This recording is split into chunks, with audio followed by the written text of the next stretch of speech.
दरम्यान महाराष्ट्रात सांगली लोकसभा मतदारसंघ चांगलाच गाजतोय। काँग्रेसला या ठिकाणी जागा नाही मिळत आणि स्वाभिमानीकडे ही जागा गेल्याचं वृत्त समजते। एकूणच वसंतदादा घराण्याला पुन्हा भाजपची ऑफर आल्याचं वृत्त समजतंय। दादा घराण्याची वाट लावण्याचं काम काँग्रेस आणि राष्ट्रवादीनं केलेलं आहे। दादा घराण्याच्या पाठीत खंजीर खुपसण्याचं काम काँग्रेस आणि त्यातल्या त्यात विशेष करून राष्ट्रवादीनं केलंय आणि त्यांच्याच वारसदारांवर अन्याय करण्याचं काम सध्या सुरू आहे। दादा घराणे संपवण्याचे काम सध्या सुरू आहे। चंद्रकांत दादा पाटील यांनी वक्तव्य केल्याचं समजतंय। दादा घराण्याला चंद्रकांत दादा यांची पुन्हा ऑफर आहे। दादा घराण्याचा अपमान आम्ही सहन करणार नाही।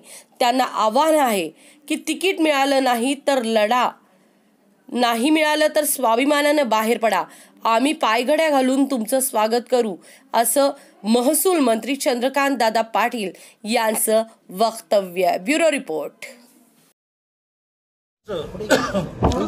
मनापासून अभिनंदन करतो। गेली 5 वर्ष खासदार म्हणून या मतदारसंघाचं प्रतिनिधित्व करताना केंद्रातून आणि राज्यातून ज्या प्रकारचा निधी, विकास निधी त्यांनी या मतदारसंघामध्ये खेचून आणला आणि त्यातून लोकांकडून आणि पक्षाकडून त्यांची उमेदवारी ही पक्की केली गेली। आज त्यांचा उमेदवारी अर्ज भरला गेला, त्याबद्दल मी त्यांचं अभिनंदन करतो। जयंतरावांनी आरोप केलेला आहे की आयते उमेदवार घेऊन तुम्ही काम करताय। ज्यावेळेला आपलं एखादं चुकतं आणि त्यावर आपल्याला काही ना काही म्हणावं लागतं, त्यावेळेला माणूस तिसरंच काहीतरी म्हणत असतो। त्यांना त्यांच्या कार्यकर्त्यांना, नेत्यांना सांभाळून ठेवण्यामध्ये अपयश आलं। आता हे अपयश आल्यानंतर आमच्या ग्रामीण भागामध्ये म्हणतात की नाचता येईना अंगण वाकडं, तर त्यांना मेंटेन करण्यामध्ये अयशस्वी झाले आणि मग म्हणायचं काय की तुम्ही आयते उमेदवार घेता।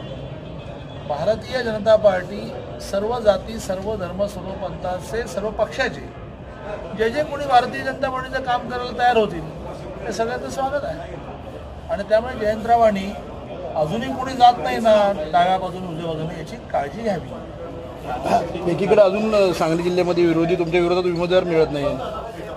जयंतरावांनी त्याचीच काळजी केली पाहिजे की वर्षानुवर्ष सांगली जिल्ह्यासारख्या जिल्ह्यात काम केल्यानंतर सुद्धा त्यांना काँग्रेसची सीट, परंपरागत वसंतदादा घराण्याने या जिल्ह्यामध्ये काँग्रेसचं काम मजबूत केलं, ती सीट ही स्वाभिमानीला द्यावीशी वाटते। याचा अर्थ तुम्ही जिल्ह्यामध्ये काँग्रेस आणि राष्ट्रवादीचा लोकसभेला उभा राहण्याच्या क्षमतेचा माणूस उभा नाही केला, तो नसल्यामुळे तुम्हाला स्वाभिमानीला सीट द्यावी लागते।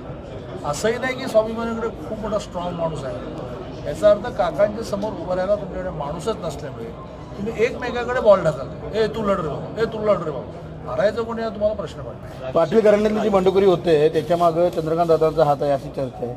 माझा सगळीकडे हात असतो, सर्व दूर तुमच्या मीडियामध्ये माझा हात असतो, माझा लोकांना भाजपमध्ये आणण्यामध्ये हात असतो, चांगल्या कामामध्ये हात असायला अडचण काय। राजू शेट्टीने एक आरोप असा केला की विखे पाटलांना तुम्ही घेतलं पक्षामध्ये, तर त्यांच्याच वडिलांनी म्हणजे राधाकृष्ण विखे पाटलांनी आरोप केला होता मुख्यमंत्र्यांवर की मोठा 10,000 कोटीचा घोटाळा केला आहे, पण त्यांच्यावर मानहानीचा दावा दाखल करण्याऐवजी त्यांनाच घेतलं तुम्ही पक्षात, तर हे विकत घेतलं का असा आरोप त्यांनी शंका उपस्थित केली। आम्ही विकत घेतलं की फुकट घेतलं याची काळजी आम्ही करू। तुम्ही 4 जागा घेतल्याशिवाय मी मागे हटणार नाही, 2 जागा घेतल्याशिवाय हटणार नाही, आता 1 जागा दिली तरी चालेल असं जे करताय त्याची काळजी करावं।